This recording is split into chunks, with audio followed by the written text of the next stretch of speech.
Bonjour à toutes et à tous, j'espère que vous allez bien, c'est Instant Reptile. On se retrouve aujourd'hui dans la ferme tropicale et je suis accompagné de FL Reptile qui est avec moi. On est actuellement devant des Basilicus plumifrons. C'est le basilic vert ou lézard Jésus-Christ, hein, c'est un petit peu plus connu sur ce nom-là. Vous pouvez rencontrer cet animal en Amérique du Sud.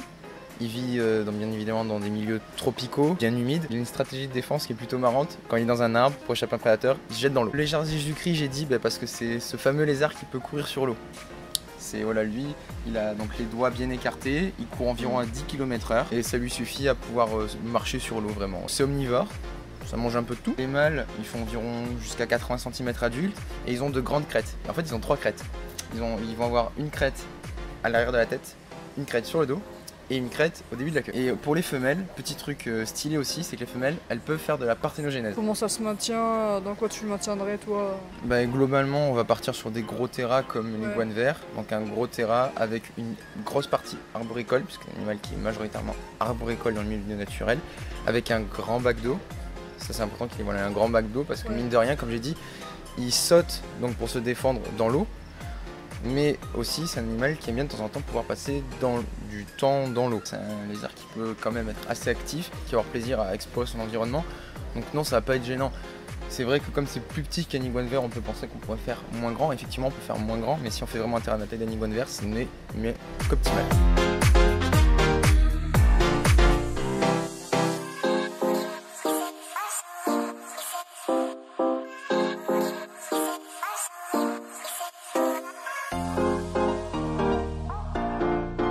Du coup là maintenant on se retrouve devant un magnifique serpent. L'Ampropeltis triangulum, donc là on est sur du Campbelli. C'est pas du tout un serpent géant, c'est un petit colubridé qu'on va rencontrer dans des terrains de semi-arides à subtropicaux. Il fait partie des faux corail, donc à savoir donc la livrée qui va imiter le serpent corail.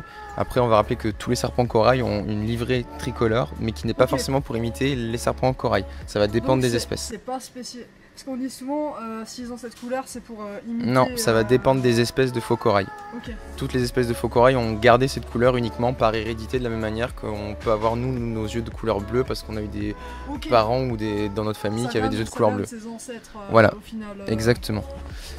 Et donc du coup, là on a un serpent qui en fait mange de tout, c'est un peu une poubelle, mais qui est aussi ophiophage dans la nature, donc même ophiophage de serpents venimeux. Donc dans la maintenance, comme c'est un ophiophage, on va quand même essayer d'éviter de le maintenir avec d'autres bêtes, hein, ce serait bête d'en perdre. Au maximum autour du mètre, grand maximum quand ça va être adulte. Ouais, niveau installation, on est quand même un sur terra pas forcément immense, voilà, c'est franchement une taille raisonnable, un terrarium plus petit que pour une gute, hein, ça passe très bien. C'est un animal qui est facile à maintenir, après, comme certains lamprots, il aime la discrétion. Bon, pas comme celui-là qui est quand même qui sort quand même assez, vachement actif, ça tombe bien pour la caméra, c'est parfait. En termes de manipulation aussi, ça arrive très souvent que c'est des animaux qui vont déféquer par contre très facilement. Ouais. C'est un système à prévoir en fait, il faut vraiment y penser, hein. Exactement. Faut vraiment pas s'étonner, c'est un de ceux qui va déféquer vraiment le plus dans les mains.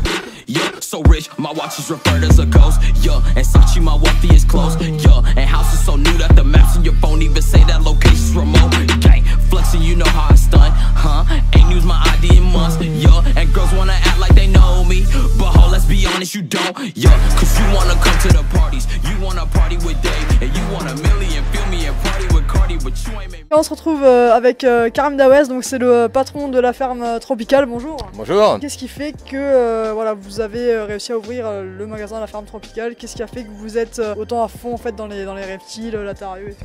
La question du pourquoi en fait, elle est inappropriée, c'est plutôt comment.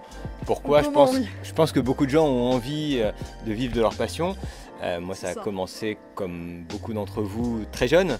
J'avais pas mal d'animaux, plusieurs centaines d'animaux. Effectivement, c'est pas négligeable. En allant encore à l'école. Et j'ai voulu vivre de ma passion. Vétérinaire, c'était pas forcément accessible en termes d'études. Et puis travailler avec les reptiles à l'époque, c'était quand même quasi impossible.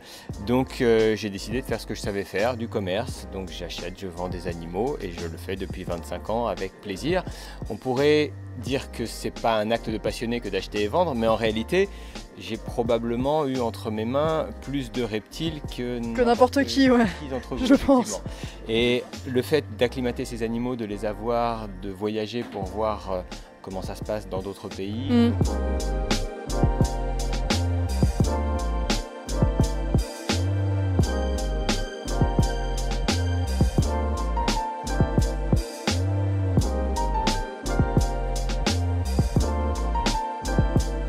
C'est vrai que vous voyagez beaucoup, vous voyez vraiment comment les animaux vivent vraiment en extérieur en fait. C'est quand même une expérience qui n'est pas négligeable dans le domaine du coup. Les gens en safari veulent voir les Big Five. Eh ben moi j'aspire à voir dans la nature justement toutes les espèces que l'on peut avoir en terrario. Il me reste encore le gecko léopard et le pogona dans les grands classiques et le Calyptratus. Pour des questions politiques, Pakistan c'est compliqué d'accéder. C'est pas simple actuellement et puis il faut qu'économiquement j'ai une raison d'aller dans ces pays-là. J'ai étudié il n'y a pas très longtemps, j'ai un fournisseur maintenant en Afghanistan et donc là c'est sûr je n'irai pas. Pour une fois, je ne pourrais pas visiter et voir comment ça se passe. Mais c'est compliqué. Voir les animaux dans la nature, pour moi, c'est parfaitement complémentaire de la captivité. En captivité, on va voir un comportement, on va voir des cycles biologiques, on va voir de la reproduction, des choses qu'on ne peut pas observer dans la nature. Dans la nature, c'est un instantané, c'est un polaroid. On va voir l'animal dans son environnement, comment il interagit, comment il se cache, comment il se comporte, mais ça va être très bref. L'animal peut s'échapper, peut se cacher facilement, c'est pas comme dans un terrarium, on va pouvoir l'observer très facilement, soulever la cachette pour le sortir, c'est plus compliqué que ça.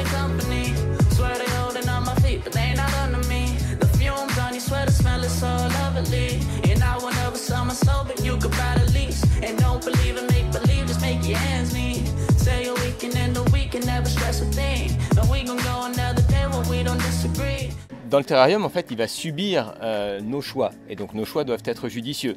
Et dans la nature, on va observer, lorsqu'on cherche un python rhésus en Afrique de l'Ouest, on va devoir creuser, on va devoir voir à quelle profondeur il est, quelle est la température, l'humidité au fond du terrarium, j'allais dire, au fond du trou, est-ce qu'il y avait un rongeur précédemment ou pas. Toutes ces informations vont être intéressantes, mais ne vont être que brèves dans le temps.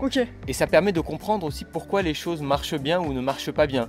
Un python rhésus dans un rack, ça peut sembler contre nature, mais en réalité, comme il vit sous terre... Dans la nature, c'est comme ça qu'il fait. C'est effectivement parfaitement comparable et similaire.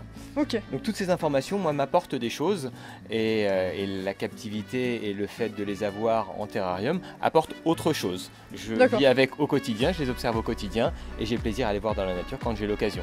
Ok, bah merci en tout cas à vous, je vais pas vous déranger plus longtemps, je vous remercie d'avoir accepté de répondre à mes questions.